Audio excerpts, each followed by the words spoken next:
আসসালামু আলাইকুম বন্ধুরা, কেমন আছেন সবাই? বর্ষাকালে একটা বড় সমস্যা হচ্ছে কবুতরের ঘর যে পরিমাণ নোংরা হয় এবং সেখানে প্রচুর পরিমাণে মশা জন্ম নেয়।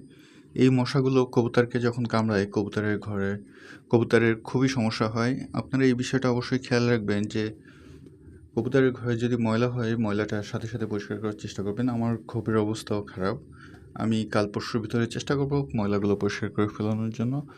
আপনারা সবসময় চেষ্টা করবেন কবুতরের ঘর যেন পরিষ্কার থাকে। যদি কবুতরের ঘর পরিষ্কার থাকে কবুতরগুলো সুস্থ থাকবে। আপনারা অবশ্যই এই বিষয়গুলো খেয়াল রাখবেন। আর এই সময় কবুতরের ডিম নষ্ট হওয়া একটা স্বাভাবিক ব্যাপার। আপনারা এটা লক্ষ্য করবেন যে কবুতরের যখন ডিম পাড়তেছে বাচ্চা হচ্ছে একটা কি হচ্ছে না, কারণ কবুতর ভেজা থাকলে ওই ডিমগুলো নষ্ট হয়ে যায়, যার কারণে বাচ্চা কম হয়। এই ব্যাপারে আসলে চিন্তা করার কিছু নাই।